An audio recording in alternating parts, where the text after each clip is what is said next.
Welcome to today's webinar on effective communication in a virtual world.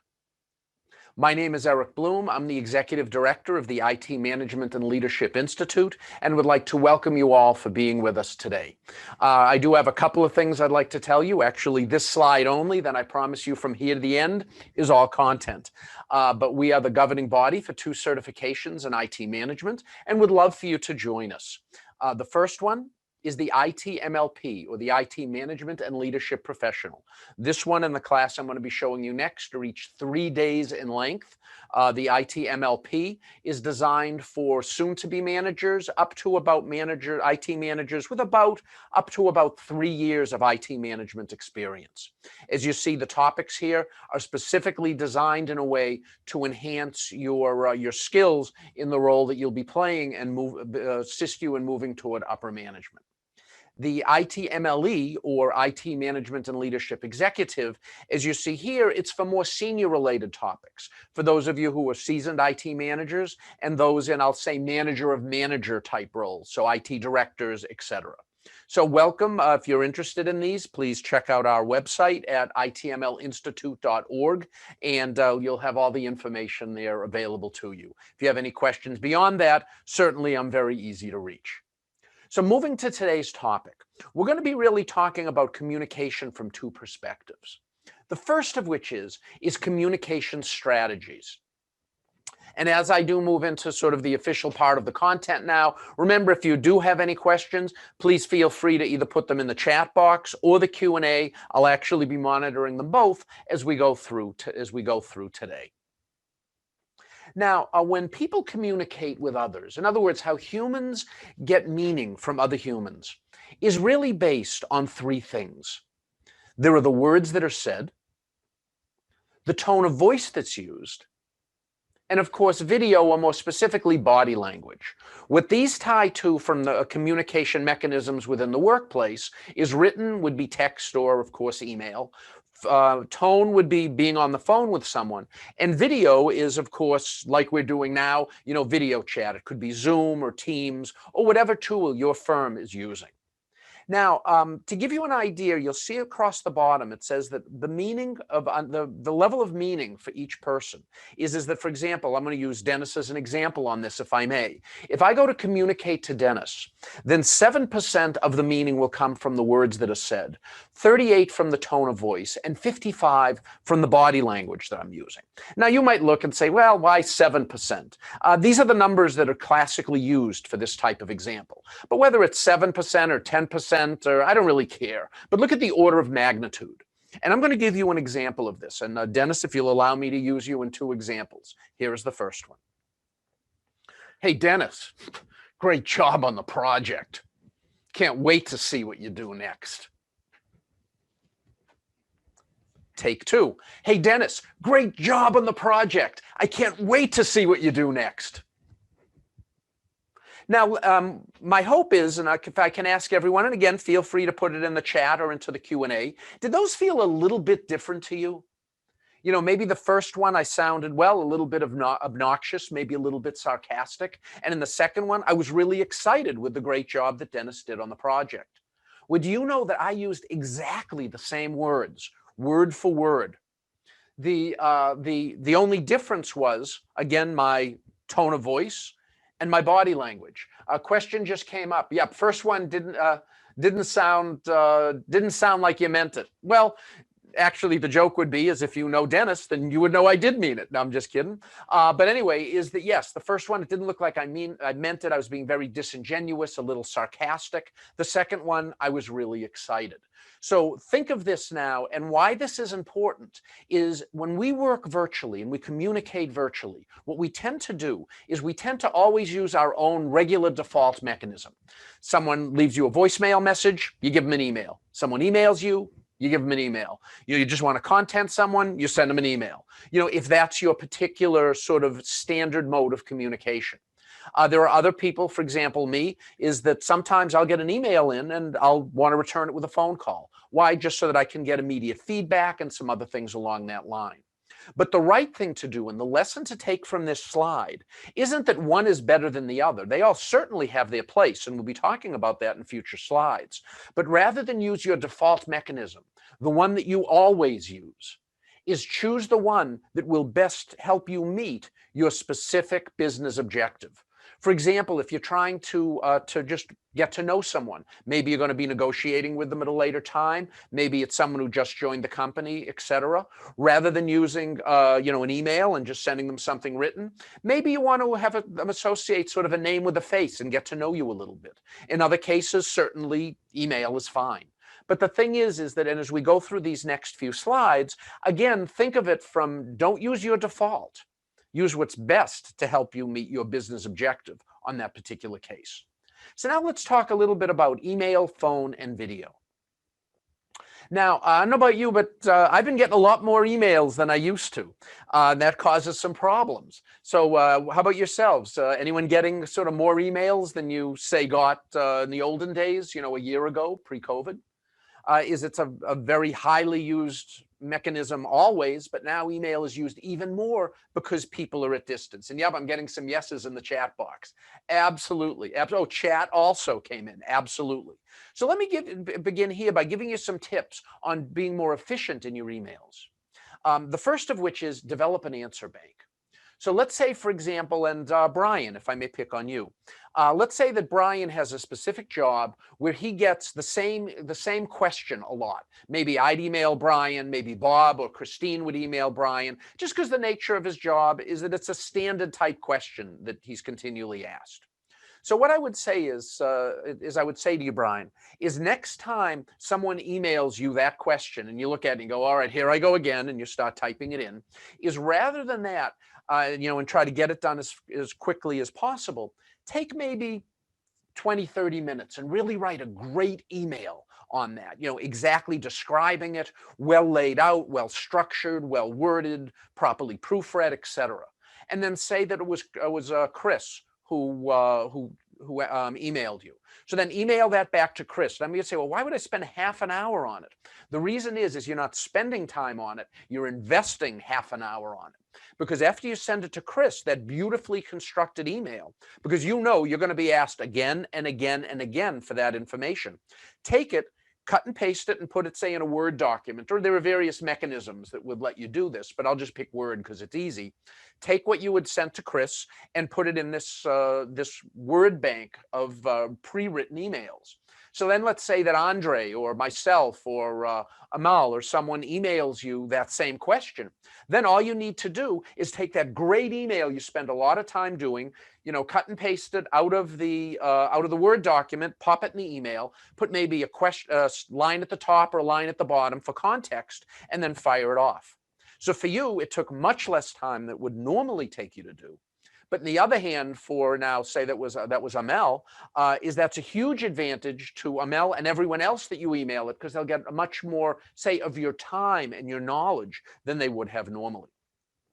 Other things from an email perspective could be return an email, and this is a theme that you'll see, return an email with a short phone call. So let's say, for example, that Carmen sent me an email and it's, Carmen seemed sort of mad at me. I'm not really sure, how to take this kind of thing. We've been working together for a long time. We're pretty friendly, but, rather than email back, like, have you ever written one of those emails that takes you like 30 minutes or an hour to write? Oh, I hope they take this word right and that word right. Gee, should I say, happy or willing to? And you're really, wordsmithing it to get it just right. And then you send it off and don't get any feedback. So what I would say is you could save yourself from having to write that big email and simultaneously get extra feedback if I just get that email from Carmen and call up and say, hey, Carmen, you got 2 minutes? I just thought I would return your email with a phone call, blah, blah, blah, blah, blah. That way they can hear my tone of voice, etc., as well as the words that I'm saying. And I get immediate feedback, both in words and in tone, from Carmen to assure that the business objective that I have on calling rather than emailing is being met. Next is avoid copying people who email continuous follow-up emails. So let's say, for example, that I'm that person. I won't call anyone out for doing something bad, but let's say whenever I'm copied on an email, I don't know, maybe I have too much time on my hands. So what do I do is that I get an email and then I send lots of other questions. Like, oh, well, did you think of it from this perspective? Did you think of it from that perspective? Blah, blah, blah, blah, blah, blah. So let's say I've done that a couple of times and you just said, well, I'll copy Eric because I don't know, probably it'd be good to put him on the list. Well, if I'm continually causing you more work, both in having to read these exhaustively long emails that I wrote, and then you have to answer me back out of obligation, don't include me on the email list. If there's a particular question that I could call up, you got to be careful and selective who you do that with. But the thing is don't, what do they say? No good deed goes unpunished. Don't copy me if it's, I could go either way on it, whether I should be copied or not, if I'm going to cause you 2 hours worth of reading and writing over the next week. Next is ask closed rather than open questions. A closed question is a question that ends in a single word, like a yes or a no. For example, if I said to you, is it raining out? I'm not looking for an in-depth weather report. I'm looking to see if it's raining or not. So what I would get back from that email, yes, it's raining. No, it's not raining. Done. Very different from an open question would be, hey, what do you expect today's weather is going to be? Where then it would be sentences and bringing up more of a dialogue. So if you want to read less, then write questions that are closed. Again, why would you want to read less? You'll get the facts that you need, but it'll take you less time to properly do that due diligence on the email. And lastly, is that there's no such thing as multitasking. Everybody sort of says there is. I try to do it too. But basically what you're doing is you're just swapping from task to task to task. And mentally, you have to change your focus each time you do that. Emails that are coming in throughout the day can actually can be a major issue for you in trying to sort of, as they say, get in the zone and be productive. So what I'd suggest, if an emergency email comes in, certainly you got to answer it right away, but have standard times of day. For example, 8:30 to 9, 11:30 to 12, 1 to 1:30, and 4:30 to 5. And if you answer all of your routine and standard emails during those 4 times of day, certainly no one's waiting more than a half a day to hear from you. But what it's doing is it's giving you these big chunks of time in the morning and in the afternoon to actually get stuff done. So now let's move from email to working to phone. I'm going to pause here for just a moment because I'm a dog person and I don't know, I love this picture. Okay, long enough. Let's move forward now. But anyway, is when you're on the phone, what I strongly suggest you do is you stand up. Who was it? Someone just put in that it looks like their dog. Then Christine, you got one great looking dog, I must say. Anyway, is that stand up when you're on the phone. Like, for example, whenever I'm on a phone call of consequence, it could be for a client, it could be with my boss, it could be just a brainstorming session that we're having. Anything of consequence, I do it standing up. In fact, I'm standing up right now for really the same reason. The reason is if you're standing up, first of all, there's less of a chance that you would be multitasking, reaching for the keyboard and things along that line. But the other reason is it's easier to include inflection in your voice and, in fact, enhance some of the body language that people can't see if you're, of course, just on the phone, that they'll be able to infer through the tone of your voice, etc. Like as an example of this, when you get off, here's a small homework assignment for you. When you get off the call today, if you're at home or when you return to home, sort of crawl up on the sofa, like you're going to be taking a nap, maybe pull up the blanket a little bit and really, really try to sound excited. You really can't do it. And the reason that you can't is because there's an incongruity between the excitement you're trying to portray and your physical body language. Your mind is looking at your body and saying, wait a minute, how excited could you be? You're all crawled up in a ball here. You don't look too excited. The other thing too is that, like when you're sort of sitting there like this, ready to take a nap kind of thing, your lungs are constricted. You can't be using your hands as much if you like to talk with them. So for all of those reasons, do it standing up and you'll come across with more energy.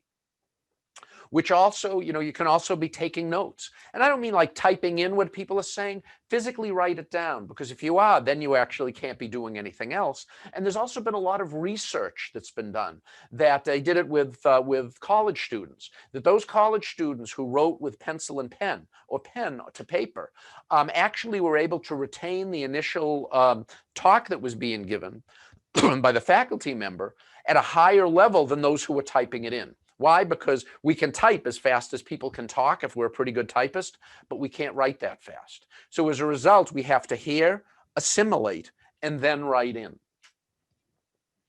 Next oh, again, it will stop you from multitasking.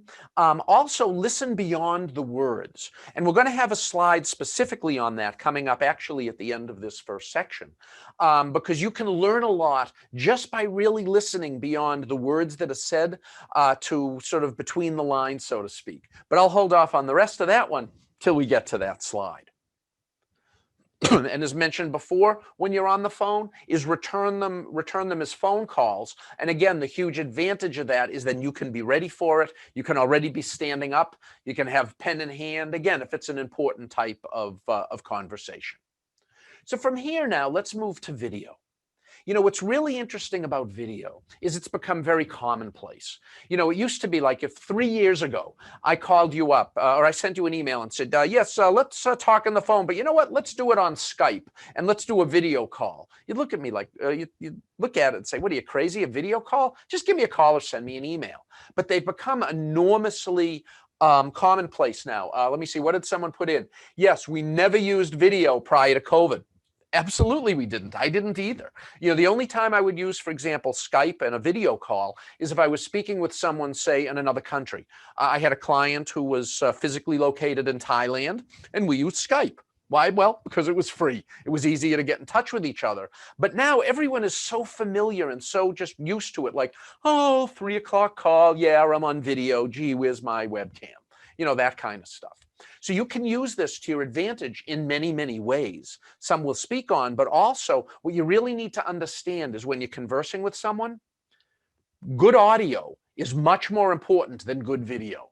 Think about it. You ever been listening to the radio and you have it sort of between stations and it's crackling?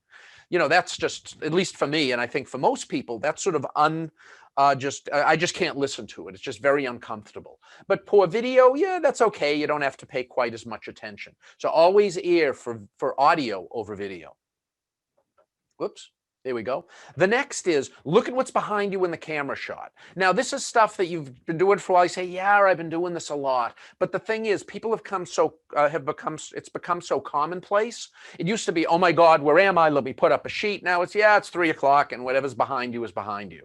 So just be careful what that may be, because there's a number, there we go, because there's a number of reasons for it. What might be behind you is, you know, a family member down the hall, or for example, I'm in a formal office. So I have my desk away from the wall, as you can see behind me. You know, I have an actual wall there. No one's going to walk behind me without me knowing about it. But many people, for example, who take their desk just working from home and put it against a wall. So let's say, for example, that there was a wall behind me. There would be the camera. Here would be me. This would be maybe the door that goes down the hallway of my home. So as a result of that, just make sure your family members know, you know, now it used to be everyone would know, but now that it's so casual, the last thing that you want, and there are many stories of that, you know, where a family member is walking scantily clad across the back of the room, you know, in your camera, just so, you know, continue to be diligent related to that. Also is that if you use it some, I still see lots of people that don't have the camera at eye level. Yes, I love that about Teams. Yep, use Blue Jeans. Who put this in? Courtney. Use Blue Jeans, which is also that's a great tool also. Some of them, I think Teams, what you can do is it has a facility that it will use you personally, but then for everything around you, what it will do is it will make it like a sort of like a grayish color, or just, I don't know quite what the word is for it, but just make it like blurry, I think I would call it, for lack of anything else. But every technology is different.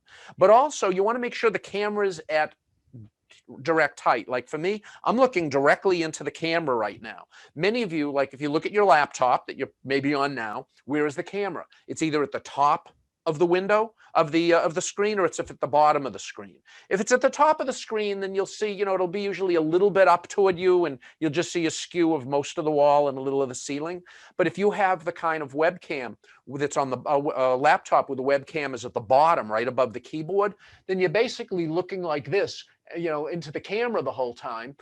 So what the person on the other end of the view has is they look at you up your nose and they have a picture of the ceiling. So just be careful of those kinds of things.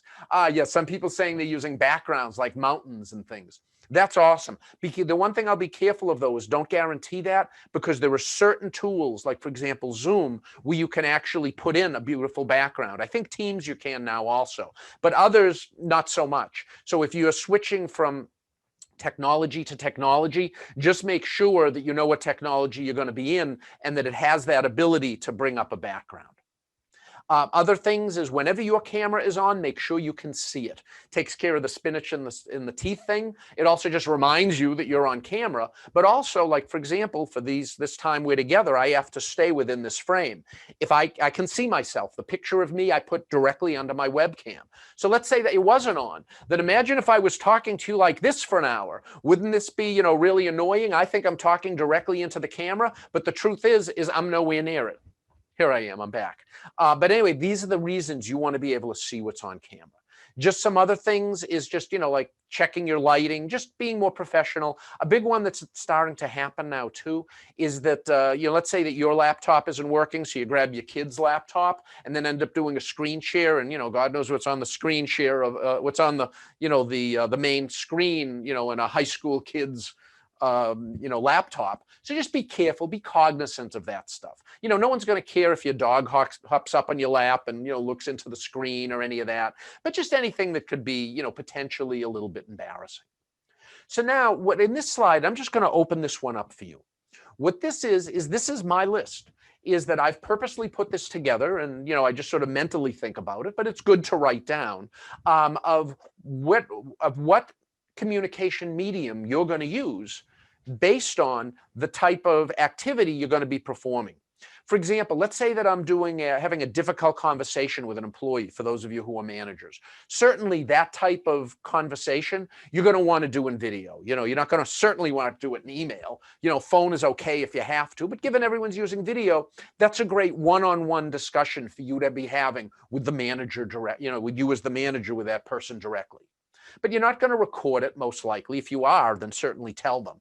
But if not, you want it on the record. So what do? You do the video to do the eye-to-eye thing, and you have a great conversation, and then you drop them an email afterwards to get it, as they say, on the record. Great discussion we just had, blah, blah, blah, blah, blah. If there's anything on this list that you think is different than we discussed during our meeting, please let me know. This is what I have in my notes. So that gets it on the record for human resources purposes, so to speak, that the discussion took place. But whatever things you're doing, that's a good way to think about it strategically. Again, what meets your best business interest? Now, for those of you who are in manager roles, is, come up with a standard way, a standard, what's the word? A standard regiment by which you do these things. Staff meetings. Maybe you'll have them weekly. One-on-one with the members of your team. Maybe you'll do those weekly or every other week, again, depending on the situation and time. Team building, that's a good thing to do monthly. I know a manager that what he does is that one Friday afternoon a month, it's actually the last Friday of the month, what he does, he has a mandatory staff meeting for all hands from like 3 to 4 o'clock Eastern time. And there's only one rule for this meeting.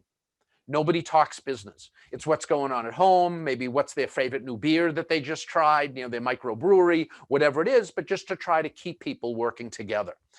Celebrating projects with your team. So let's say, for example, that a major milestone was just hit. Let's say that that Bob just finished some great project that went really, really well. How do you celebrate as a team if everyone is home? What I've done, and people love it actually, is that to have a mandatory 9 a.m. meeting, for the people on your team, and call the local donut shops and have them deliver bagel and cream cheese to everybody's house. Or noontime, have a mandatory 12 o'clock meeting and call the local Domino's where everybody lives and have them deliver pizza at at 11:45 and do it all on video.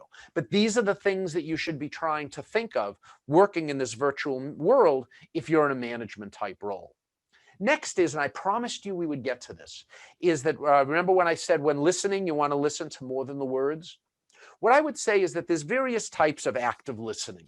There's certainly the formalized topology of active listening, which is what, most people tend to think of. Repeat the words that are said. repeat it using similar words, and then repeat it using your own words, kind of things. I'm sure you've all heard that when you've connected up with a vendor of yours, like, hello, my cell phone isn't working, and then they say, I understand your cell phone isn't working. As a quick aside, by the way, with that particular thing, I had that happen. It was fun. So I called up, I'll say it was Verizon, because they're my phone carrier. I think they do really great work, as do others. But anyway, I called up and said, hello, my cell phone isn't working. And the other person said, I understand your cell phone isn't working. So guess what I said? I said, I'm glad you understand my cell phone isn't working. And why did I say that? So I could get them to say, I understand that you're glad that I understand that your cell phone isn't working. Totally throws them off script. I don't do it to be mean. I do it to be fun. And I said, I teach this stuff. Good job. But for them, they do this all day long. It still sounds sort of mechanized. So what I would say to you, when you're really listening to other people, whether it be virtual, which certainly we're talking about today, or physical, if you're with someone, is listen with your ears, your eyes, and your heart. Listening with your ears is more than the words that are said. It's the tone of voice. It's how loud they're talking. Are they talking a little shaky? Or maybe they're talking really fast. Or maybe their voice pitch went up a little bit. The reason is because those, if you're listening for them, can give you some real information, some real knowledge on their current state of mind. Think of this. Have you ever gone to, say, an event? Maybe it's for it could be a wedding where, say, the best man or the maid of honor is making a little speech. It could be at a religious institution where someone who doesn't usually speak is up front addressing the congregation, or anything like that. And they get up there, and what they do is, they've practiced their speech 100 times, and then they get there and they look at everybody and they say, well, I'm really glad that we're meeting with everybody today. This is really, really great. It's nice to have everybody here, blah, blah, blah, blah, blah, blah, blah. And then they get down, they say, wow, I thought that went well, but gee, I planned for 15 minutes. I got through it in like 3 minutes. Why? Well, because their tone of their voice went up because they were nervous. Why did their tone of their voice go up? You know how when you're nervous, you tense up? Well, your vocal cords are also a muscle. Why did they do it quickly? Because you wanted to get it over with. Whoever said to to a dentist, oh, could you drill that root canal a little bit slower? I really hate this and want to have it for longer. No, you want to get it done. So anyway, listen with your ears, but again, beyond the words that are said. But also, if you're on video, for example, whoops, there we go. Listen with your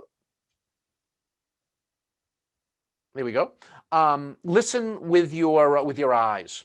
When you listen with your eyes, it's funny, I must admit that somehow my graphics came in backwards. But let me say, listening with your eyes, what that is that's body language and it's social cues. Like if you're talking to someone and they're looking down at their watch a lot, all right, probably they're done with this conversation. And listening with your heart ties to empathy. This is the one on the far right. Forgive me, I don't know what happened there with those two graphics. But anyway, is listening with your heart, it ties to emotional intelligence, which, by the way, if you've never studied, would be great for you to do so, because it falls under the category of the old expression, never judge a person until you've walked a mile in their shoes. Now, the more that you understand things from their perspective, the more you can influence them, the easier it is to negotiate with them. All of these other things fall under that category. So anyway, here are some general communication items that I'm hoping are of value to you. Now what I'm going to do is I'm going to get a little bit more specific. In getting specific, what I'd like to do now is I'd like to talk about how you can use communication to your advantage. And a lot of this actually ties to being able to influence people, build your community, things along that line. So let's now, whereas before that was sort of conceptual and things you should think about, a couple of them were tactical. From here forward, this is tactical stuff. These are tips that you can write down and actually begin to use as soon as today's webinar ends. The first of which is using video. Is that, how can you use that to your advantage? Video gives you an immediate advantage over those people who don't use it. So what does that mean? Is I'm going to tie that to video, like when you're on Zoom or whatever tool you're using, is being a video presence. It's the equivalent of, now think of this from the old days, again, pre-COVID. 5 of you sitting around a conference room, around a table. And then you have one person, say, for example, I couldn't come to the office that day. Maybe I was on a business trip, so I'm currently in another city, called in for that one call. Anyway, the 5 of you are sitting there in the room, and I'm there on the speakerphone. Have you ever had that where there's like 5 or more of you in a room and a couple of people on the speakerphone, and when the conversation gets heavy, is you sort of forget that there's a couple of people on the phone? I know I've done that. I've done that to the point that I was the one who set up the call. I'm the one who called them to be involved with it. But then when the meeting ended, I walked out of the room without saying goodbye or disconnecting the phone connection. It's out of sight, out of mind. Now, when you're on video, now within a, let's say a Zoom call or something like that, the equivalent of that is you not having your camera on. Because think about it, it's going to move the people that are active and on the camera to the sort of to the top, in Zoom or how these other tools work. And if not, it's just going to put your name. So for example, if I wasn't on camera right now, you would see a black box and it would say Eric Bloom in the middle of it. Now, what will happen, because there's no movement there, you end up being the equivalent of the person who's on the video, on the speakerphone rather than in the meeting. So as a result, if you want to be more influential when you're speaking on a virtual meeting, turn your camera on. Even if you don't want it on all the time, at least have it on when you're speaking to others.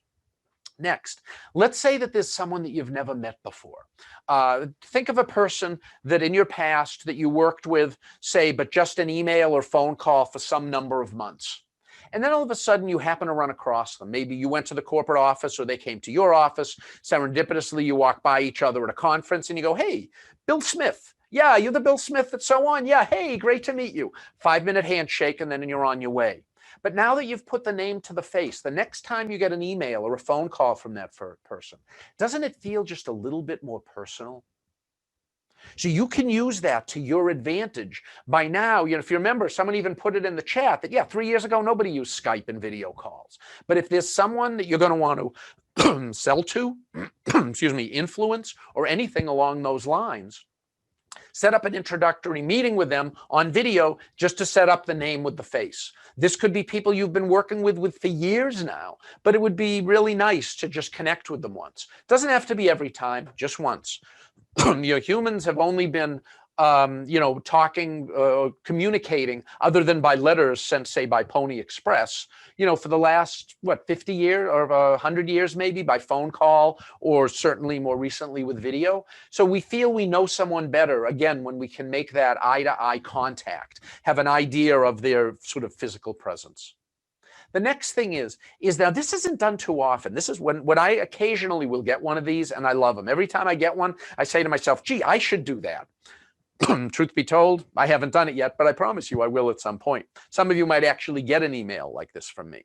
But rather than sending an email, do a video email. There are tools out there, various, I don't want to mention which ones there are a few to find, but what it'll do is it'll record you and it'll send it as an attachment or as a link in an email address. So I'm going to speak to anyone here who's, say, in a senior management role, manager certainly, but manager of managers or above that. Or if you're in, say, the kind of department, say you're working in computer security, where you need to touch everybody in the whole company about some new phishing scheme that's coming out. Instead of sending them a regular email, blah, blah, blah, which probably no one's going to read, or very few, forgive me for saying, no disrespect meant, but we send them a link, and then what it is, it's you on a video for 2 minutes. Hey, everyone, wanted to let you know about this new phishing thing that they're trying to do to break into our company. Blah, blah, blah, blah, blah. You have any questions? Right below this video. Here's the number to call. Yep, that's my number right down here. Give me a call if it comes in, or just email it to security@whatever your company is. All right, is that it's just much more effective. People are going to watch it. And if you're in a senior management role and it's really hard for you now to rally the troops and keep people motivated, when you send out one of these, don't make it just the what you want them to do, but the why behind it, the department mission, etc. Next is that what you want to become is you want to basically mimic in some way the hallway conversation. So let's say, for example, who should I pick on here? Andre, I'll pick on you if I may. Let's say that Andre and I are talking on a particular topic, standing in the hallway. Again, let's go back, pre-COVID. We're standing there in the hallway. Gee, how should we do this? We're brainstorming a little bit. And we see Helen walking down the hall. What would we do? We might say, hey, Helen, yeah, you got a sec? Yeah, if you would come over. Hey, we're talking about something. It'd be great to have you hooked in the loop. Right? We do that all the time. Or we'll say, oh yeah, you know what? Helen's office is just right here. Let's see if she's in. So what I would say to you is try to mimic that. when you're working, in a home environment or just virtually, as some people end up back in the office. What it does is you can call them on the phone. Let's say that that the two of us are talking. We can call up and say, yeah, hey, hi, Helen. Yeah, you got a sec? Yeah, we're talking about something. We just wanted to hook you into it, etc. Another thing that you could do is conference people in just one-on-one as you would, or send them FYI emails. The conversation ends. Hey, Helen, we were thinking of you during our conversation, blah, blah, blah. Wanted you to know this. Now, when Helen gets that, or let's say she gets a voicemail message because she wasn't there when we tried to conference her in, is that wouldn't that feel nice just for you if you received one of those? Yeah, hey, we were just talking, and we want to make sure that you knew about this. That's why we figured maybe we could catch you on phone for a couple of minutes. Anyway, give one of us a call when you have a chance. Blah blah blah. It's just showing that you're thinking about people. You're becoming what's truly a communication gateway. Also, set up formalized one-on-ones with people, particularly if you're a little bit introverted. The reason is because if you are, and it's not your natural want or inclination to reach out to people. A day can turn into a week, can turn into a month, can turn into like forever without you touching base with some people who may have actually input into your performance review. Think about it. Have you ever had, say, dinner with an old college friend or high school friend, and you have such a good time and you say, you know what, we got to do this more often. Let's say every couple of months we get together for dinner. You blink and it's a year and a half later. It's the same concept. So if you put them on the calendar, then it makes it much easier for you to just know, even if it's not a formal meeting, just put a mental jog on there. First Monday of every month to give, Andre a call. Next is, and now this is a great influence technique. What this one is that you want to become what's called an information distributor. Now, I don't know about you, but I'm getting lots of emails these days that I have no idea how I got in the mailing list for these things. Some of them actually have really quality white papers or blogs connected to them, really interesting things. There's a name for that. It's called content marketing. Actually, now that you've done our webinar, you actually probably at some point will get an email from me if you haven't already. But anyway, why do people do that? All companies do this. It's good business practice. The truth is, though, in order for it to be done correctly, is that you really need to provide quality input. So let's say, for example, that you get a white paper on something, and you look at it and say, yeah, it's related to human resource systems. I'm working on financial systems, so it's not really any interest to me. Delete. Delete, delete, delete. All right. But before you hit that delete button, let's say that it was, again, you're working on financial systems, but let's say that Ian is working on human resource systems. Before you hit the delete button, just think, who could use this? Oh, yeah, Ian's working on the implementing the new version of Workday. All right, so what do? You just before you delete it, you say, hi, Ian, saw this, thought of you, FYI. Send it along, then you hit delete. What did that cost you in time? 5 seconds? Virtually nothing. But let's say now I send that to Ian and somehow I'm on this mailing list and I get something else really good about a month from now. Again, not good for me, but maybe good for Ian. Yeah, and just say, hey, Ian, yeah, I got another one of these things. Hopes it of value to you, and fire it along. If you do that with people, just quite frankly, because we should, we should do nice things for our colleagues. Just as humans, we should do nice things for other humans. Okay? But because we did that, let's say, for example, that I need Ian's help for something at a future time. Maybe we're both managers and I need a resource from or some help from someone on Ian's team to implement a project I'm working on, or whatever it is. Or maybe just Ian came up with a great piece of information that might be of value to me. So now let's dig in and look at some of the specific types of information. Now, what is it? It's information that's general, it's known. In other words, people are trying to get the word out or whatnot, but it's not widely communicated. Not everybody knows about it. Like, I'm not going to email Ian and say, hey, Ian, I heard that there's great amusement park type things in Orlando, Florida. It's like, yeah. So everybody knows that. So it's stuff that people might not necessarily know, or good documentation. Because if you do that, there's many values of it. It makes people feel like you're an insider, like, wow, you got a lot of great information on this. It builds reciprocity, which, like, I send a nice document to Ian. If Ian comes one with financial systems, then he may send one of those back to me, which is data that might be value to me that I didn't use before. It illustrates that I'm a thought leader within the organization and trying to share the knowledge I have. It increases, say, my likability. If I sent really out of the blue 3 great things to Ian, he'll probably like me a little bit more than he did before. So, why are these things, reciprocity, liking, knowledge, thought leadership, important?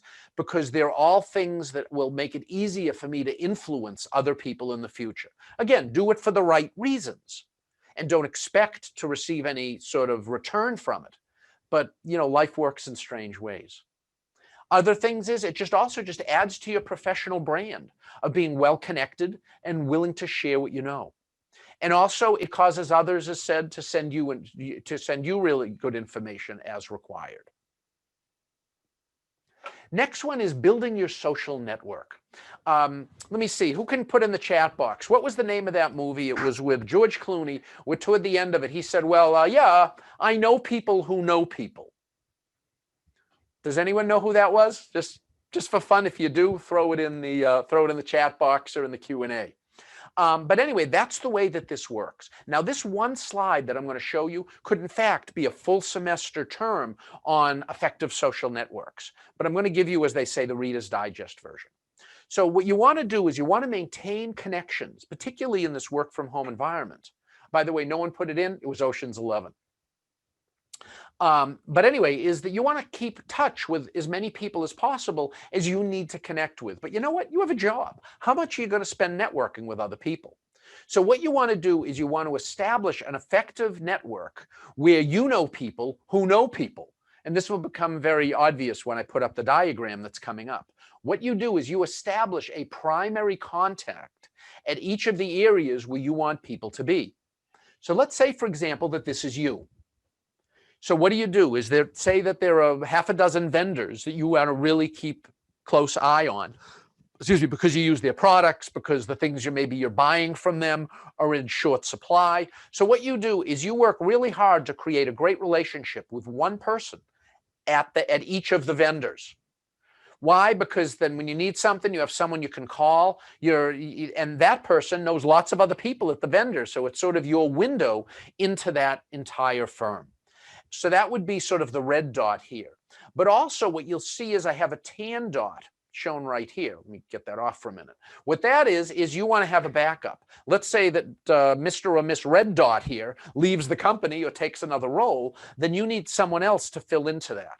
So then what you do is you casually or less regularly connect with that second person. Let's say that Mary had been a great contact for you. Mary got promoted. Joe gets moved into that role. So now you have a contact at that vendor that then you can begin to cultivate and grow. In addition to vendors, maybe it's department leaders. Maybe, for example, that you're working in help desk and it's really great for you to know what's going on enterprise architecture. So get really connected with one of the people in enterprise architecture so that whenever you have an issue regarding something like that, you have somebody to call. And you don't need everybody there, because your friend over there would say, oh yeah, you know what, that's not me. Yeah, that's Christine who's handling that middleware. Let me connect you up, or let me talk to Christine and get back to you. See, so again, you're getting a wider variety of connection just by that connection itself. The next is same thing with your clients. Now your clients, you might say, well, I'm thinking that most people here are in IT. So as a result of that, who are your clients? Take the word clients loosely. A client is anyone who uses the output of your effort. So for example, if you're a database administrator, your clients might be the programmers. If you're on help desk, then it's pretty obvious your clients are the people that you're working with. Is that whatever your role is, if you're in human resources, then your clients are the people who you're helping getting their payroll or managing their benefits or whatever your particular role is in there. Stacy put in, let me see, it's not what you know, it's who you know. Stacy just put that in. And in fact, you know what? That's that old expression. It's not who you know. It's not what you know. It's who you know. Well, you know what? Sometimes it is who you know. All right. So this is basically building your repertoire in that area. Now, the next one is take logistical control. If you want to influence people in a virtual world, this is a great technique to do it. What you want to do is you want to take the lead on logistical stuff, and I'll define stuff in a minute, that comes up in the department. So it's things like things like I'll just open up the slide and show it to you that way. It's things like setting up the meeting, figuring out people's availability, if there's a document that needs to be distributed, figuring out the agenda for an upcoming meeting. Now, the trick on this one is you're not doing it because someone told you to. So let's say, for example, that I want to use this technique. And if Bob says to me, hey, Eric, will you do the agenda? And I say, sure, I'll do the agenda. And Bob says, will you find a great document that describes what will be in the meeting? Sure thing, Bob. That's not it, because what you want to do here, and you might be familiar with it for those of you in management roles, of Tuckman's first 4 stages of team development, which are, you may know them as forming, storming, norming, and performing. Basically, when any new group gels, you get to know each other a little bit, but then everyone takes sort of roles within the department, within that team, and it's really hard to sort of break what those roles are. So if right out of the bat, if you're, say, in a cross-functional department group, and you say to yourself, hey, you know what? This is one I would love to be in charge of. I'd love to be the leader of it. Then right up front, which says, oh, when are we going to meet? Well, you know what? I'll go to Calendly and I'll send everyone out one of these. And you send them out something. And then they come back to, and then so you send them a meeting. You say, hey, everybody, let me know your calendar. And then you say, all right, let me know, sign up for the meeting. It's going to be Tuesday. And then you say, all right, here's the agenda we're going to do for the meeting. And then you say, hey, everybody, did a little bit of research. Here's the stuff that we're going to be talking about during the meeting. What culture has developed within that meeting? You telling people to do things and them doing it. All right, is that send me your calendar invites. Yes, I'll send you my calendar invites. Then you're saying the meeting's on Tuesday. They're saying, yes, I will come to your meeting on Tuesday. And then you're saying, here's the agenda. They're saying, yes, we'll follow the agenda. You're saying, read this before the meeting. They're saying, yes, we'll read this before the meeting. And then by the time you get into whatever it's substantively being done, you're the de facto leader of the group, because everybody would be a little funny saying no to you because they've said yes to you so often. By the way, it also builds up some reciprocity and some other things going on there.